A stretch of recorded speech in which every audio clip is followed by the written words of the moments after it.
ദൂരം വരെ പാളയം മാർക്കറ്റിൽ വന്നാൽ കോഴിക്കോട്ടുകാർക്ക് കിട്ടുമെന്നുള്ളതാണ്. പലചരക്കായാലും അതുപോലെയുള്ള മറ്റ് സാധനങ്ങളായാലും പച്ചക്കറി ആയാലും എല്ലാത്തിനും പ്രധാന വിൽപ്പന കേന്ദ്രമാണ് പാളയം മാർക്കറ്റ് എന്ന് പറയുന്നത്. ഓണമിങ് അടുക്കാറായതുകൊണ്ട് തന്നെ ഓണത്തിന് എന്തൊക്കെ സദ്യക്ക് എന്തൊക്കെ എത്ര കൂട്ടം കറി ഉണ്ടാക്കണം എന്നുള്ള ചിന്തയിലായിരിക്കും പല വീടുകളും. അപ്പോൾ ഏതായാലും പച്ചക്കറി വില അവരെയൊക്കെ സംബന്ധിച്ച് ഒരു ആശങ്ക കൂടെ ഉണ്ടാക്കുന്നുണ്ട്. ഒരു 30-ാം തീയതി ആകുമ്പോഴത്തേനാണ് കച്ചവടം ഏകദേശം ലെവലായി വരും. കാരണം അപ്പോഴും ചന്തകളും കാര്യങ്ങളൊക്കെ ആയിട്ട് കച്ചവടമായി വരും. ഇപ്പം സാധനം വലിയ വിലക്കയറ്റൊന്നും ആയിട്ടില്ല. തക്കാളിക്ക് ഇപ്പോൾ ഈ 2 ദിവസമായിട്ട് തക്കാളി കുറച്ച് വില കൂടിയിട്ടുണ്ട്.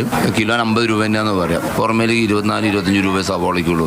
കഴിഞ്ഞ 2 വർഷം മുന്നൊക്കെ സവാളയ്ക്ക് 79-80 രൂപയായിരുന്നു. ഇപ്പം കൂടി നിൽക്കുന്ന സാധനവും വെളിച്ചെണ്ണ അങ്ങനെയുള്ള ഐറ്റംസൊക്കെയാണ് വില കൂടി നിൽക്കുന്നത്. വേറൊന്നും വലിയ വിലക്കയറ്റം. ഇപ്പോൾ നമ്മൾ നിൽക്കുന്നത് അരിയടക്കമുള്ള സാധനങ്ങൾ തിരുവനന്തപുരത്ത് ഏറ്റവും അധികം വിറ്റ് പോകുന്ന സ്ഥലങ്ങളിലൊന്നായ ഒരു മേഖലയാണ്. ഇതിപ്പോൾ രാമേന്ദ്രയുടെ ആ ഭാഗത്തു നിന്നും കിടക്കുന്ന ഈ വഴിയാണ്. പച്ചക്കറി മാർക്കറ്റ് തൊട്ടപ്പുറയുണ്ട്.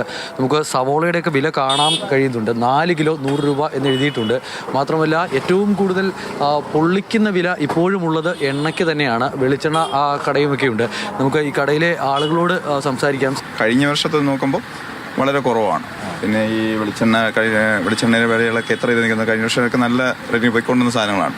അപ്പോൾ അതിനൊക്കെ വളരെ കുറവായിട്ടുള്ള ഇതാണ് വന്നിട്ടുള്ളത്. മൊത്തത്തിൽ ഡെയിലി പോകുന്നതോറും ഇവിടുത്തെ ചാരക്കച്ചവടങ്ങളൊക്കെ വളരെ ലോ ലെവലിൽ പോകുന്നത്. നിലവിൽ എന്തായാലും സാധാരണ നിലയിൽ ഓണവിപണിയോട് അടുക്കുമ്പോഴുള്ള വലിയൊരു വിലക്കയറ്റം എന്ന് പറയാൻ പറ്റത്തിലുള്ളൊരു വിലക്കയറ്റമില്ല. എണ്ണ മാത്രമാണ് ഇപ്പോഴും വില കുറയാതെ ഇങ്ങനെ നിൽക്കുന്നത്. അരിയുടെ കാര്യത്തിലേക്കാണെങ്കിലും കഴിഞ്ഞ ദിവസങ്ങളിലൊക്കെ ഉണ്ടായിരുന്ന വിലയിൽ ചെറിയൊരു വ്യത്യാസം, അത് കൂടിയും കുറഞ്ഞും സാധാരണ നിലയിലിരിക്കുന്നതിനപ്പുറത്തേക്കുള്ള വലിയ പ്രശ്നങ്ങൾ ഉണ്ടാകുന്നില്ല. ഇപ്പം നേരത്തെ 2 ആഴ്ച അപേക്ഷിച്ച് ഇത്തിരി വില കുറവാണ്. ഇപ്പം നമ്മൾ ലിറ്റർ 420 രൂപ വരെ വന്നിട്ടുണ്ടായിരുന്നു. ഇപ്പം നമ്മളത് കൊടുക്കുന്നത് 370 രൂപയ്ക്കാണ്. ചരിത്രത്തിലെ ഏറ്റവും വലിയ വിലക്കയറ്റമാണ് വെളിച്ചെണ്ണയുടെ കാര്യത്തിൽ ഉണ്ടായതല്ലേ? 100%. ഇത്രയും വില വർധനവുണ്ടായ ഒരു കാലം തേങ്ങയ്ക്കും വെളിച്ചെണ്ണയ്ക്കും ഉണ്ടായിരുന്നിട്ടില്ല. വെളിച്ചെണ്ണയുടെ വില ഒരു പ്രവചനാതീതമായി പോവുകയാണ്. എന്തായാലും മലയാളിക്ക് വെളിച്ചെണ്ണയില്ലാതെ ഒരു ഓണമില്ല. അവൻ്റെ അടുക്കളയിൽ വെളിച്ചെണ്ണയില്ലാതെ അവന് മുന്നോട്ട് പോകാൻ കഴിയില്ല. അതാണ് അവസ്ഥ.